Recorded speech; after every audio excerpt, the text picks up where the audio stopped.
Fellas, you know Degree Cool Rush deodorant, right? Well, last year they changed the formula, and guys were mad about it. One dude even started a petition. So guess what? Degree heard us, admitted they messed up, and brought the original Cool Rush scent back exactly how it was. And it's in Walmart, Target, and other stores now for under $4. So grab some and remember why its cool, crisp, and fresh scent made it the #1 men's antiperspirant for the last decade. Degree Cool Rush is back, and it smells like victory for all of us. Auto insurance can all seem the same until it comes time to use it. So don't get stuck paying more for less coverage. Switch to USAA Auto Insurance and you could start saving money in no time. Get a quote today. Restrictions apply. USAA. Hilton brings you new ways to stay with experiences that let you capture the glory days. Introducing the Graduate Hotels. Each inspired by local college towns, these stays are always original and never boring. Get in touch with traditions all across the country and enjoy a stay that's a class above the rest. Book at Graduate Hotels with Hilton Honors Points at Hilton.com. It's a win-win. Hilton, for the stay. From the Fifth Quarter Studio in Madison, Wisconsin, you're listening to High School Hoops with your hosts, Steve Collins and Jake Steger.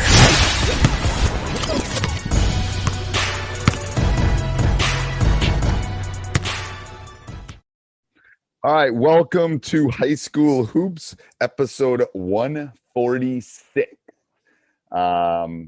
Happy summer, everybody. Most people are at least on summer break at this point. So before we jump in today, I think I got Jake back from his first grade kindergarten / chaos world he lives in. So for at least for a couple months. So we're going to try to get a lot of podcasts done so you guys can hear Jake. Before we do that, I'd like to give a big shout out to our sponsors. First of all, Dr. Dish, the #1 shooting machine on the market. Mention High School Hoops, Coach Unplugged, Coach Collns, Wisconsin, whatever. And they'll give you $350 off. Also, go over and check out teachhoops.com for coaches who want to get better. It's a one-stop shop. Lots of cool things coming down. I haven't even told Jake about this, but I'm working on a specific defense and a specific offense and kind of a program thing that we do. So that's my tease. I'm not going to tell you what it's called. I'm not going to tell you what it is, but it will be quote unquote game changing for you. So go make sure you join before the 14-day free trial goes away, before the prices go up. All that stuff's going to change. I got some other surprises I can't tell you about that I was talking to Jake about beforehand that maybe might happen too. So you never know what's going to occur. Life's full of curveballs. Also, before I do that, I do want to give a big shout out to Coach Van and hoopsblueprint.com. Him and I kind of teamed together for a free webinar at hoopsblueprint.com. Go over and check it out. That's a cool website. It is a cool website. I think they did. I think he did most of it. So give hats off to him. It's really cool. He's got the best playbooks in the world, in my opinion. Yeah, fantastic. It's unbelievable. I mean, it's like you almost need an external hard drive to download the material that you get for you really get quality material. It's like 20,000 pages. Like it's almost. Oh yeah, it's crazy. It's almost like overwhelming. It's overwhelming, but he's done a really good job about that. And then anyway, him and I teamed up with Teach Hoops and stuff. So go over and check it out, hoopsblueprint.com. That was just purely spur of the moment that I thought I'd. That's right. Okay. So what's our topic for today, Coach? So when we do these podcasts, Coach and I text back and forth, and he basically says, Jake, come up with all the topics. And I'm like, I absolutely 100%. Hey, when you have 3 podcasts, so how many a week do I've never even actually thought about this. So 7, 12, so 13 podcasts a week go out. That's your choice, though. That is your choice. It is. It's 7 for Coach Unplugged, and then High School Hoops is just once a week. But then the 5-minute basketball coaching podcast is 5 days a week.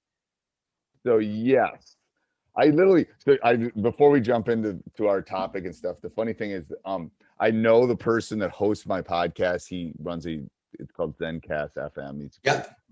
Anyway, he's in New Zealand. I think he's in New Zealand or Australia. Anyway, high school or Coach Unplugged was having a problem uploading to iTunes, and it's like I'd say it should go up at 6 a.m.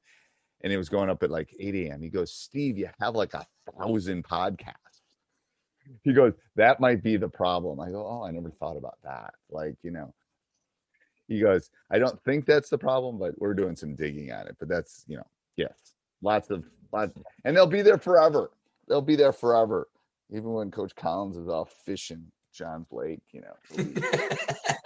So I guess for me, I've been watching a lot of the NBA, and I'm not even going to touch on it because I was getting so frustrated watching the Bucks and so forth, and why they don't do that and complaining. Yeah, this isn't an NBA podcast, but we could literally talk about the Bucks for an hour and a half. Yeah, so we're not going to go there. And it was hard for me because I was thinking about, why isn't Giannis playing the post? Why aren't more people getting the ball inside? Blah, blah, blah. But I really thought about this summer and questions. Why doesn't Giannis be able to shoot free throws and maybe a three-pointer consistently rather than take it to the rim? So instead of being negative, I think we're moving on the uphill, as you said in the last podcast, of the post-COVID pandemic. And so I guess we're going to continue to figure out positive solutions to improve coaches' upcoming season. So basically everything that we're going to do in the future is not negative, but ways and visions and opportunities to better yourself as a coach and discuss certain things.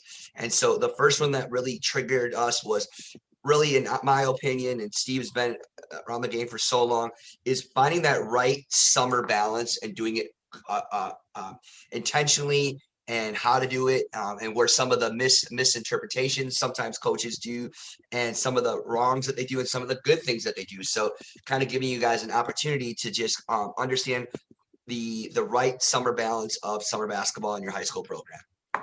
So, yeah, I agree. I think this is probably the most important summer for summer balance too. I can just tell you from my standpoint, that I can't go back to 2019 this year, or summer of 2019. I can't do it for lots of reasons, but yeah, just first of all, because our school's being ripped up and there's an $80 million referendum to kind of fix it up. Well, so that's exciting. I didn't know that. That's very exciting. It's putting lipstick on a pig. But anyway, let's be truthful. I don't care. This is my opinion, not the opinion of the Madison Metropolitan School District or any of its employees. There you go. There's my disclaimer, MMSD. No, they should have built new high schools in the back lot. They're basically using half the money. For $150 million, you can build a new high school. They're spending half of that to put lipstick on a pig. Anyway. So I can't even run youth camp this summer. So I know my guys are playing, and I know they're out doing what they need to do as far as games go. So I can't, I'm not going to go to Rockford. I'm not going to Chicago. I'm not doing some of the things that in normal years, we're doing two things this summer. We're doing skill work, and we're doing open gyms. So where are you going to wholesale at a different gym? We can get in the gym this summer. Next summer, I do not believe I'll be able to get in my gym next summer. So that's I think we're going to have to rent we have to do something next summer. But yeah, that's my issue. That's my issue right now is, how I balance, because families have been cooped up together. So right. So I think first thing I wrote down was having reasonable expectations based after COVID-19. Yeah. And I had this, and I'm having this issue with my 9-year-old daughter. And I think about my 8-year-old daughter, about even high school kids will have the same Which problem. one is she? Which one is she?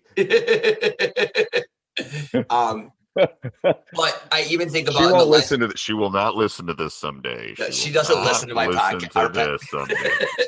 But I look at how old his daughter is.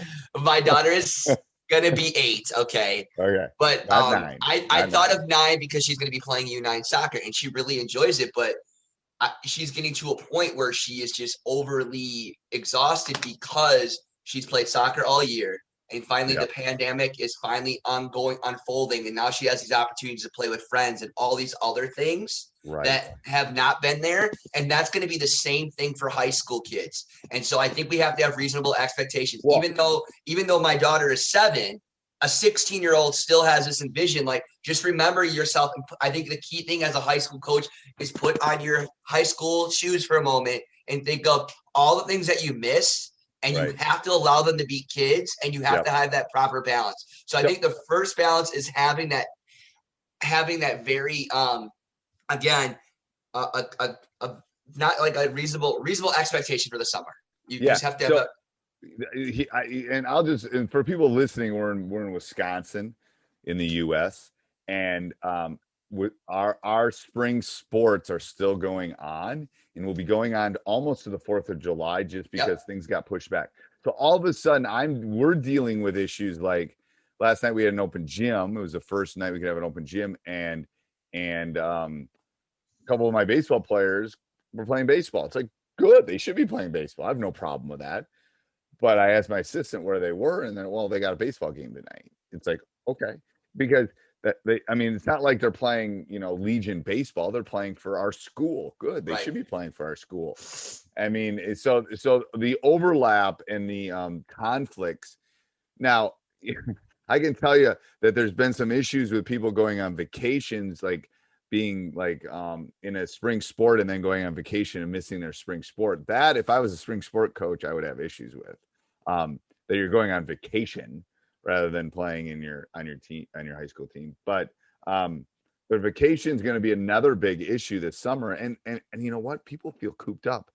They got to go. I think that's another thing is you're not in your season. And if players are going for a family vacation, you have to let it go and just encourage them and have a good time. Like, I think that you cannot be facetious and mean. You have to just encourage them to go out and be kids again. And I think that's the number one, because again, we always talk about this thing from an education is building relationships. And when you start to be confrontational and not be reasonable, and especially after the pandemic, I think you're going to break that relationship and that trust and that great relationship that you have with that player when you start saying, well, why the heck are you going on a trip? Well, you should. Right. And you should be okay. Right. We'll be okay if I don't have you for a tournament opening. Oh, well. I know this is next week is the first week we're doing our stuff in the gym. And I know there's a couple kids that are going to be gone 3 or 4 days because they're going something. It's like, good, go have fun. Yes. Like, I'll see you when you get back. Make sure you hydrate is basically what I said. And as a coach, you have to do that and have that expectation, that reasonable expectation too, because you're going to end up suffocating yourself. Right. Like, and it's also, yeah, that's true. And it's also the issue of, this is not the summer of 2019. Like, this is different.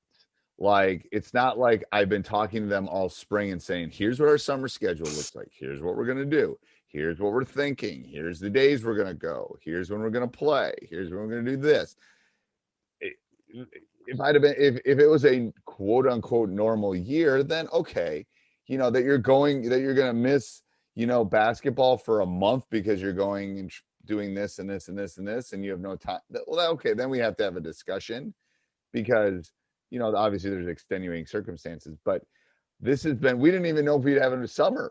Like in March, like we didn't even know if we'd be able to get in the gym or be only 6 feet apart or whatever it was. So, what I say to my coaches and what I say to you have to give them a little grace. You have to give them a little grace because. So, yeah. And then I think the other thing, I talked about that, and what I had written down here is the idea of not overzealous in games. I think that we want to play 5v5 all summer, and kids play like 30, 40 games in the summer, and that's going to make everything better. I think skill work, and we need to allow their legs to rest a little bit too, because, but a lot of these kids, I don't know, because you have a lot of players, you didn't have a season, so they're very ready to go. I just need what I need them to do is I need them to run together.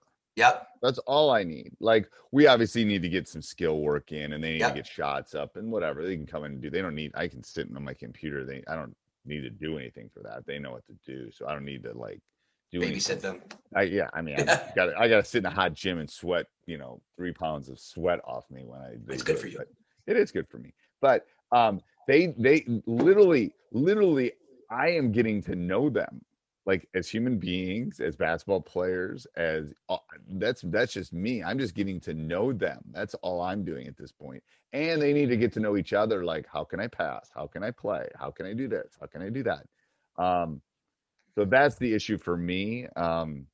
It will be interesting how I can pivot in the fall. So that's what I've been starting to think about too. It's like how can I maybe open the gym up a couple of mornings, in the fall? How is the pivot going to be different in the fall? I think is something that coaches got to start thinking about too. It's like, and again, I'm not telling football players coming in the gym in the morning. I'm just saying for the guys that aren't necessarily doing a fall sport or want to do something at night, how can I pivot and give them those opportunities? I think that's close that gap. Yeah. And close that gap. The other thing is, don't forget about the awesome opportunities now with team building. These kids have been urging to do things. This is the best time in the world to do something outside the box, because they have been waiting to do things like that for a long period of time. So I think participation and team building and things like that would be extremely high. And those things are just as important. It keeps them wanting to come back for more. I agree. All right. Anything else, Coach? I love that. No, that was great. I think it's really important just to understand what we're dealing with and to have reasonable expectations as we move forward into the next season. The reasonable expectations is a big thing. And if you've got any ideas or for future podcasts or have questions or anything like that, you can always reach out to me, steve@teachhoops.com. Have a great summer. Stay cool, everybody, and we'll see you next week. This podcast is part of the Sports Social Podcast Network.